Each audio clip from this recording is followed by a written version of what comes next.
Student and welcome back to it's revision time. So आज की video में हम अपने रिमेनिंग टॉपिक्स को कवर करेंगे। सबसे पहला टॉपिक जो है वो है ट्रैकिंग सोशल डिफरेंसेस।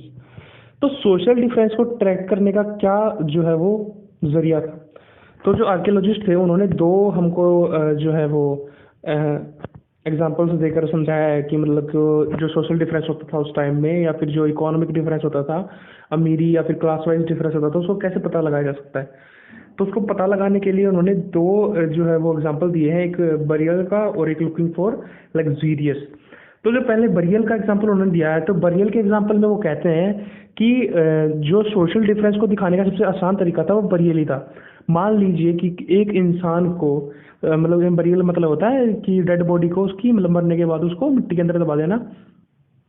तो जब एक पर्सन मर जाता था तो उसकी डेड बॉडी के साथ, या अगर तो बहुत ही यूनिक या फिर जैसे कि गोल्ड वगैरह, सिल्वर वगैरह, मतलब कि उस टाइम में जो यूनिक होता था, जो इजीली अवेलेबल नहीं होता था, उससे बने ऑर्नामेंट्स या फिर अच्छे आर्टिफैक्ट जो उसके साथ दबे होते थे, that can be used after life. मतलब कि उस टाइम में उनके आफ्टर लाइफ का भी थोड़ा सा वो था। हालांकि वो हड़प्पन सिविलाइजेशन में इतना मानते नहीं था आफ्टर लाइफ को, लेकिन फिर भी वो यूजफुल ऑर्नामेंट्स जो है उनकी डेड बॉडी के साथ उसकी बरियल के अंदर दबा देते थे। तो दो एग्जाम्पल उन्होंने दिए हैं कि अमीर या गरीब को कैसे पता लगाया जाता है। कि अगर तो उस बंदे के साथ जो कि मरा हुआ है, जो कि उसने दबा रखे डेड बॉडी है, या तो उसके साथ बहुत ही यूनिक या फिर बहुत ही अच्छे और जो हायर क्लास के ऑर्नामेंट्स वगैरह होते थे, तो वो अपर क्लास को आइडेंटिफाई करता था। और किसी पर्सन के साथ अगर जो है लोअर थोड़े से क्वालिटी वाइज और थोड़े से कम आर्टिफैक्ट्स वगैरह दबे होते थे, तो वो लोअर क्लास को भी आइडेंटिफाई करता था। तो मतलब अपर क्लास और लोअर क्लास जो है वो बरियल के साथ, मतलब कि उनके साथ क्या क्या दबाया जाता था, इससे आसानी से पता चल जाता था कि वो कौन सी क्लास से बिलोंग करते हैं, वो अपर है या लोअर है। तो उसके बाद ये बताते हैं लग्जीरियस, लुकिंग फॉर लग्जीरियस। तो इस टॉपिक के अंदर इन्होंने दो चीज़ों के बारे में बताया है। एक बताया है यूटिलिटेरियन ऑब्जेक्ट्स और एक बताया है लग्जीरियस ऑब्जेक्ट। सो जो पहला है वो क्या दिखाता है, वो दिखाता है कि ऐसे ऑब्जेक्ट जो कि डेली यूज के ऑब्जेक्ट थे। मतलब जो क्लास वाइज जो है डिफरेंस पता लगाने का सेकंड इसलिए है, मतलब कि सेकंड एग्जांपल इसलिए दिया गया आर्कियोलॉजिस्ट द्वारा, क्योंकि अगर कोई पर्सन लोअर क्लास से बिलोंग करता होगा तो उसके पास यूटिलिटेरियन ऑब्जेक्ट होंगे। मतलब कहने का ये है कि उसके पास बस ऐसे ही ऑब्जेक्ट होंगे जो डेली यूज में काम आते हैं उसके साथ, ठीक है। और लग्जीरियस ऑब्जेक्ट ऐसे ऑब्जेक्ट होते थे जो कि उस मतलब के उन डेली यूज वाले ऑब्जेक्ट से थोड़े अपर क्लास थे, मतलब कि थोड़े एडवांस्ड थे और थोड़े से जो है महंगे थे, यूनिक थे, ठीक है। तो मतलब कि डेली यूज होने वाले जो है ऑब्जेक्ट्स थे, वो सिर्फ जो है वो तो दोनों अफोर्ड कर पाते थे, अमीर भी और गरीब भी। लेकिन जो लग्जीरियस ऑब्जेक्ट होते थे उनमें सिर्फ और सिर्फ जो है वो अमीर आदमी ही, मतलब उस टाइम में जो है किंग वगैरह उस टाइम के वो अफोर्ड कर पाते थे। तो ये भी बहुत ही बेस्ट एग्जांपल है ये डिफाइन करने का कि whether the person belongs to upper class और द लोअर क्लास। सो ये इतना ही था इसके अंदर। उसके बाद जो फिफ्थ टॉपिक हमारा आता है find out about craft production. तो इस टॉपिक के अंदर हमें बताया गया है क्राफ्ट प्रोडक्शन के बारे में, हड़प्पन सिविलाइजेशन की क्राफ्ट प्रोडक्शन के बारे में। तो यहाँ पर बताया गया है हमें सबसे पहले कि जो मेन थिंग जो उनकी क्राफ्ट प्रोडक्शन में आती थी, मतलब कि उन्होंने जो जो चीज़ें बना रखी थी उस टाइम में, वो क्या क्या इंक्लूड करती थी। वो इंक्लूड करती थी beads making, shell cutting, metal work, seal making and weight making. तो ये कुछ एग्जांपल्स हैं जो बताती हैं कि उस टाइम की जो दर्शाती हैं उस टाइम के अपना क्या है ये क्राफ्ट प्रोडक्शन को जो है वो उस टाइम के दिखाती हैं। ये कुछ एग्जांपल्स हैं इनके।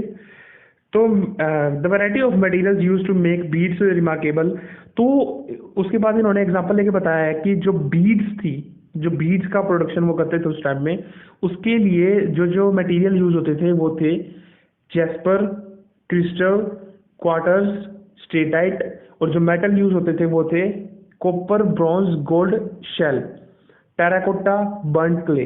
तो ये जो है मेटल और यूजफुल ऑब्जेक्ट जो बताए गए हैं। बीड्स मेकिंग बहुत ही यूनिक जो है, हड़प्पन सिविलाइजेशन को बीड्स मेकिंग के नाम से भी जाना जाता है। बहुत ही यूनिक आर्टिफैक्ट था उनका जो बीड्स बनाते थे। तो उसके बाद इन्होंने बताया गया कि जो शेप दी जाती थी उनको, वो थी सिलेंड्रिकल शेप दी जाती थी, स्पेरिकल शेप दी जाती थी और बैरियल शेप दी जाती थी। मतलब डिफरेंट शेप दी जाती थी डिफरेंट ऑब्जेक्ट को।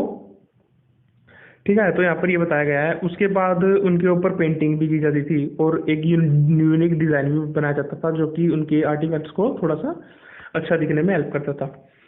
उसके बाद यहाँ पर बताया गया है प्रोसीजर, कि मतलब वो कैसे बनाते थे एक डिफरेंट ऑब्जेक्ट्स को, और या फिर हम बीड मेकिंग कह सकते हैं कि बीड्स मेकिंग वो क्या टेक्निक यूज करते थे और कैसे बीड्स मेकिंग बनाते थे। तो इन्होंने सबसे पहले एग्जांपल लिया है कि जो स्टेटाइट था, मतलब कि डिफरेंट जो ऑब्जेक्ट यूज होते थे उसके अंदर, उसके हिसाब से जो है डिफरेंट प्रोसीजर होते थे। अगर कोई पर्सन स्टेटाइट यूज करता था तो स्टेटाइट वेरी सॉफ्ट स्टोन होता था। तो जो बंदा स्टेटाइट यूज करता था तो वो क्या करता था, सबसे पहले स्टेटाइट पाउडर के अंदर से वो है बीड्स बनाता था। उसके बाद उसको एक यूनिक शेप देता था। वो शेप बेसिकली कैसे होती थी, वो सिलेंड्रिकल स्फेरिकल शेप होती थी। उसके बाद जो है वो उसके ऊपर डिजाइन वगैरह बनाता था, थोड़े यूनिक कलर्स वगैरह डाल के थोड़ा सा अच्छा दिखाने की कोशिश करता था। तो यहाँ पर प्रोसीजर दिए गए हैं कि मतलब जो है वो कैसे बनाया जाता था। तो सबसे पहले क्या दिया गया है कि red colour of carnelian was obtained by firing the yellowish raw material and beads at various stage of production.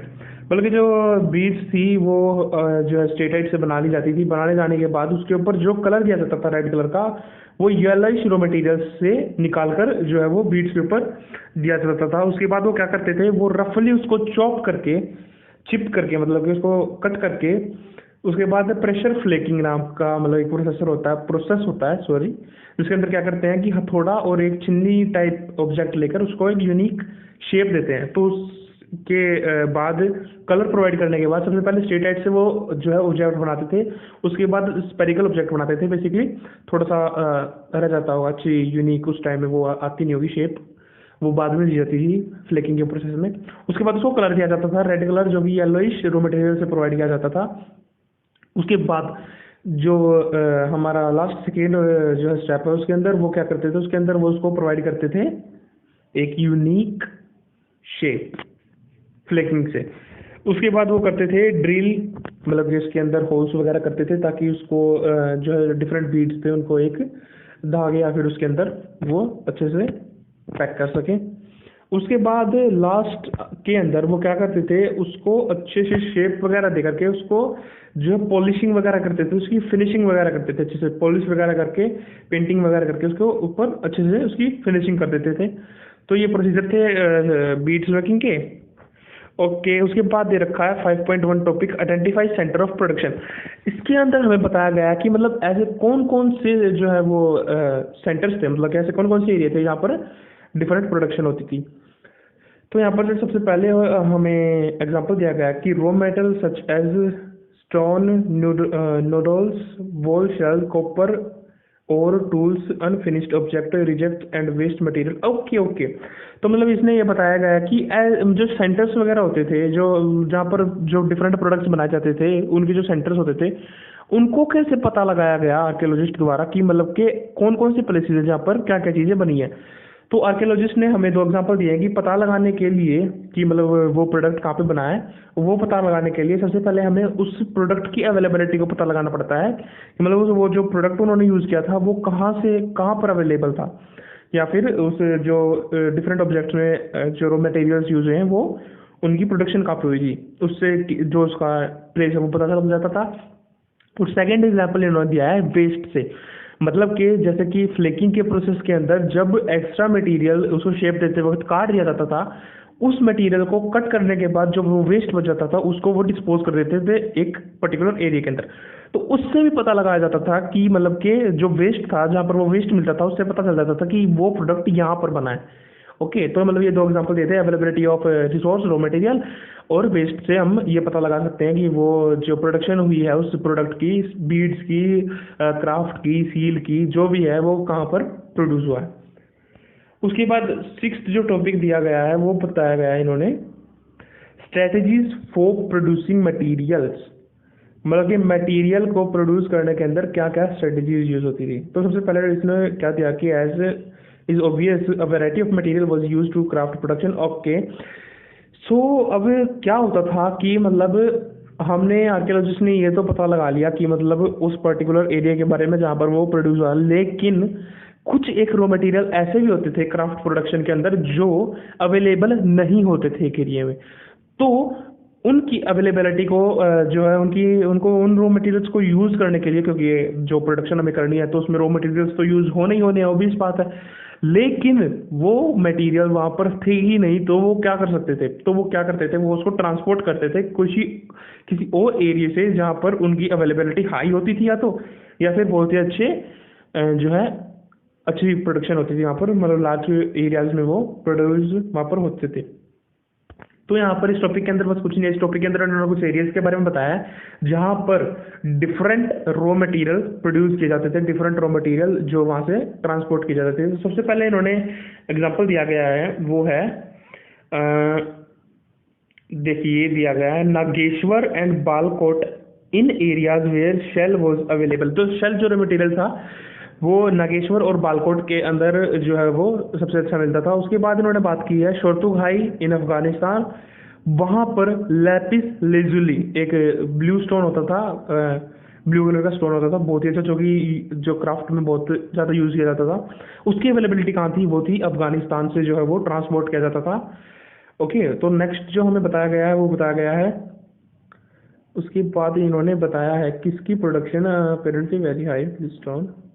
Okay, तो इन्होंने इसके बाद बताया गया है कि जो स्ट्रेटाइल हमारा स्टोन था, या फिर जो ये है कार्लिनियन है, मतलब कि ये जो रॉ मटेरियल्स थे, अनदर मेटल्स, ये कहाँ से जो है ट्रांसपोर्ट किए गए थे, वो किए गए थे बुलचन इन गुजरात। स्ट्रेटाइट कहाँ से किया गया था, स्ट्रेटाइट किया गया था साउथ राजस्थान, नॉर्थ राजस्थान। और जो डिफरेंट मेटल्स होते थे जैसे कि कॉपर, टिन वगैरह, वो कहाँ से एक्सपोर्ट किए गए थे, वो किए गए थे राजस्थान से। तो ये इसके अंदर बस कुछ एक एरियाज के बारे में बताया गया है जहाँ पर से जो है वो एक्सपोर्ट इंपोर्ट जो करते थे people for different craft production.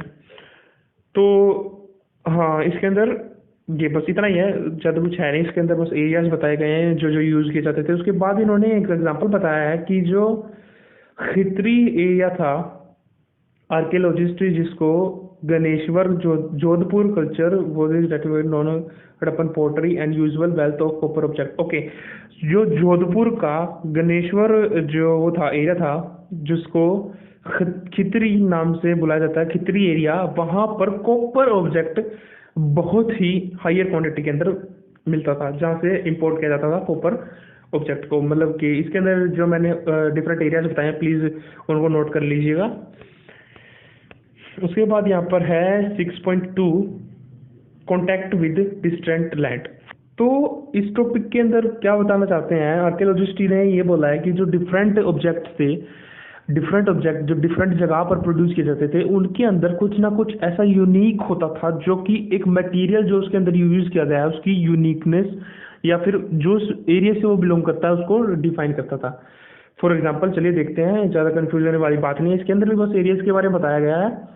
तो इसके अंदर जिस एरिया का नाम जिस एरिया की बात की गई है मेन, वो है ओमान। ओमान एक ऐसा एरिया है south eastern tip of the Arabian peninsula. Arabian peninsula की जो साउथ ईस्टर्न टिप है उसके ऊपर प्रेजेंट है ये ओनेम। तो इसके अंदर आर्कियोलॉजिस्ट ने क्या बोला है, उन्होंने बोला है कि जो ओनेम कॉपर था, ओनेम copper raw material which is used to produce various which is used in various craft production. So what they said, जो उन्होंने बोला कि देर आर ओके, उन्होंने बोला कि जो हड़प्पन आर्टिफैक्ट्स थे उसके अंदर निकल के जो है वो ट्रेसेस मिले, ठीक है, और वो कॉमन भी थे उनके ओरिजिन में। किनके ओरिजिन में, ओनियम कॉपर और हड़प्पन आर्टिफैक्ट्स, उन दोनों के अंदर निकल के ट्रेसेस मिले। तो ये क्या सजेस्ट करती है, ये सजेस्ट करती है उनका कॉमन ओरिजिन, मतलब कि जो यूज़ किए जाते थे, जो मेन ऑब्जेक्ट जो रॉ मटेरियल यूज़ किए जाते थे क्राफ्ट प्रोडक्शन के अंदर, उनके अंदर जो यूनिकनेस जो आर्कियोलॉजिस्ट ने फाइंड की थी वो एक पर्टिकुलर एरिया या फिर उनका कॉमन ओरिजिन, उस प्रोडक्ट की कॉमन ओरिजिन के बारे में बताती है। तो यहाँ उसके बाद इन्होंने इसी के बारे में बताया गया है कि मतलब कि डिफरेंट ओके। सो यहाँ पर इन्होंने बात की है उसके बाद एक हड़प्पन जार के बारे में, which is coated with thick layer of black clay has been found at Omani sites. तो मतलब कि जो ओमानी साइट्स थी उसके अंदर हड़प्पन सिविलाइजेशन द्वारा बनाया गया एक ब्लैक जार वो मिला। तो वो क्या दिखाता है कि वो एक्सचेंज भी करते थे डिफरेंट आर्टिफैक्ट्स को, अपने डिफरेंट आर्टिफैक्ट्स को एक दूसरे के साथ एक्सचेंज भी करते थे, यूनिक आर्टिफैक्ट्स को। तो यार इन्हीं के बारे में बताया गया है कि मतलब कि उनके कॉमन ओरिजिन या फिर कॉमन डिस्ट्रीब्यूट मतलब माइग्रेट वगैरह, वो ट्रेड वगैरह के बारे में भी वो एग्जाम्पल बताते हैं। उसके बाद इन्होंने यहाँ पर जो ये आपको दिख रहा होगा, इस यहाँ पर देखिए इन्होंने एक बोर्ड टाइप से बना रखी है। तो इसके एग्जाम्पल से वो बोलते हैं कि जो डिफरेंट ऑब्जेक्ट का ट्रांसपोर्ट वगैरह इम्पोर्ट एक्सपोर्ट होता था, वो जो है वो बेसिकली शिप्स या फिर बोट्स के द्वारा वो किया जाता था, जो इन्होंने अपनी सील्स वगैरह पे भी प्रिंट किया हुआ है। तो जो नेक्स्ट टॉपिक और लास्ट टॉपिक आज की वीडियो का है वो है 7 सील्स, स्क्रिप्ट और वेट्स। तो हड़प्पन सिविलाइजेशन के अंदर हमने पहले ही पढ़ा है कि जो सील्स थी हड़प्पन सिविलाइजेशन की, वो one of the best artifact थी उनकी। क्यों थी?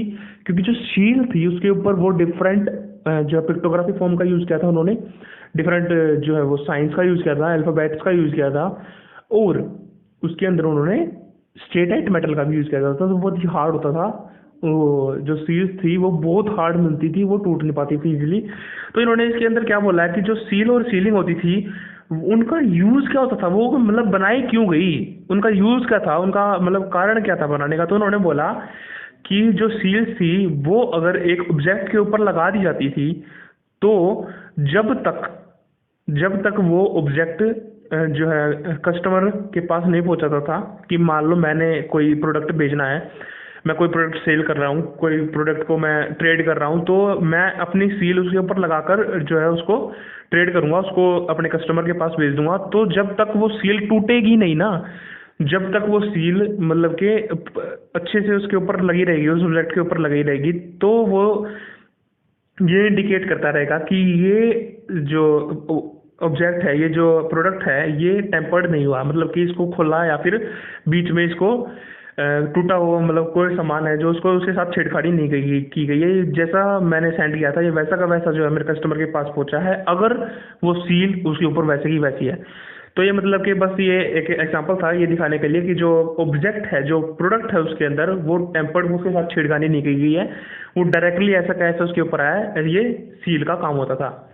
सील और इंडिकेट करती थी उसकी कि वो पहले कभी नहीं खोला गया। उसके बाद उसके ऊपर बताया गया है कि जो सील थी, सील के ऊपर जो डिफरेंट पिक्टोग्राफी फॉर्म, एनिमल्स की पिक्टोग्राफी, साइंस मतलब कि डिफरेंट साइन, अल्फ़ाबेट वगैरह, उनको जो यूज़ किया जाता था उनका क्या मतलब था। तो इन्होंने बताया गया कि जो एनिमल यूज़ किए जाते थे उसके ऊपर, वो यूज़ किए जाते थे मतलब कि वो यूनिकली आइडेंटिफाई करते थे किसी किंग को या फिर किसी एक पर्टिकुलर एरिया को, जहाँ पर उस एनिमल जो है वो हायर क्वांटिटी में हो, या फिर वो एनिमल अपना जो साइन वगैरह थे वो डिफरेंट किंगडम्स उस टाइम की डिफरेंट जो है वो सेटलमेंट्स अपने अपने डिफरेंट वो बना लेते थे साइंस वगैरह, और वो अपने जो है सील पर लगाते थे, जो कि जो अनपढ़ लोग होते थे वो उस एनिमल को देखकर पता लगा ले कि ये पर्टिकुलर प्रोडक्ट कौन से एरिया से बिलोंग करता है, ठीक है। और उसके ऊपर जो साइन वगैरह होते थे वो इंडिकेट करते थे किंग का नाम, उस पर्टिकुलर एरिया के किंग का नाम, या फिर जो सेलर है उसका नाम, उसकी मतलब रिलीजियस एक्टिविटीज़, ठीक है, उसकी गॉड के बारे में, उसका एरिया वगैरह और उसकी वेल्थ वगैरह, मतलब कि प्रोडक्ट की थोड़ी बहुत इन्फॉर्मेशन वगैरह जो है वो सील के ऊपर लगाकर भेज देते थे। ओके। उसके बाद बताया गया कि जो variety of object of which writing has been found. उसके बाद ये तो सील के ऊपर, कि सील के ऊपर उन्होंने जो अपनी आर्टिस्टिक स्किल्स दिखाई थी वो किस बेसिस पे थी, वो मतलब कि आइडेंटिफिकेशन भी थी यूनिकली कि वो किस एरिया से बिलोंग करती है। और जो एनिमल की जो पिक्टोग्राफी फॉर्म थी वो जो है अनपढ़ लोगों के लिए, जो अनएजुकेटेड पर्सन होते थे, जिनको वो साइन वगैरह समझने आते थे, उनके लिए थी, ताकि वो भी पता लगा सके कि वो ऑब्जेक्ट किस एरिया से बिलोंग करता है। सो जो नेक्स्ट टॉपिक है हमारा वो है वेट। मतलब कि उस टाइम में जो हमें इंपोर्ट एक्सपोर्ट करना होता था, जो भी वीट प्रोडक्शन हुई या फिर कोई और जो ज्वेलरीज वगैरह की हुई, तो उनको वो अच्छे से डिफाइंड वेट करके बेचते थे, ठीक है। ऐसे नहीं वो कुछ भी मतलब कि थोड़ा बहुत गोल्ड बेच दिया बिना वेट किए, वो कुछ भी नहीं वो बेचते थे। तो सबसे पहले वो वेट करते थे, वेट करने के बाद उस ऑब्जेक्ट को क्या करते थे, सील वगैरह प्रोवाइड करते थे अच्छे से वो करके, ठीक है। सील वगैरह लगाने के बाद उसको एक्सपोर्ट करते थे। तो इसके अंदर क्या कहा गया कि जो exchange were regulated by a precise system of weights usually made of stone called chert. मतलब कि जो चर्ट नाम का एक स्टोन होता था उससे जो है वो वेट्स बनाए जाते थे जो कि क्यूबिकल होते थे शेप के अंदर, और उनके ऊपर मार्किंग्स वगैरह नहीं होती थी। जो लोअर डिनोमिनेशन होती थी उन वेट्स की वो बाइनरी के अंदर होती थी, जैसे कि 1 2 4 8 16 32 एक्सेट्रा अप टू 800। और जो हायर डोमिनेशन होती थी वो होती थी डेसिमल सिस्टम के अंदर, मतलब उनके अंदर डेसिमल पॉइंट्स भी होते थे। The smaller weights were probably used for weighing jewelleries, beads, metal scale pans have also been found. Okay, तो इन्होंने बताया गया, इसके अंदर बताया गया कि जो वेट्स थे वो डिफरेंट जो ऑब्जेक्ट्स थे उनको वेट करने के लिए जो है यूज करते थे। वो उन जो है वो डिफरेंट ऑब्जेक्ट्स को वेट करके उस हिसाब से उनके ऊपर जो उनकी इनकम होती थी, मतलब कि जो मनी बनती थी, कि मतलब कि इस प्रोडक्ट का क्या प्राइस होगा वो वेट करके पता चलता था। तो वेट करके प्राइस डिफाइन करके उसके बाद वो उसको सेल करते थे। तो इन्होंने बताया गया कि जो स्मॉलर वो होते थे, स्मॉलर वेट्स होते थे, जो छोटे छोटे वेट्स होते थे, वो ज्वेलरी को और बीड्स को जो है वो वेट करने के लिए यूज होते थे। So thank you so much for watching the video. In next video we will be continue our next topic. Till then, thank you so much for watching.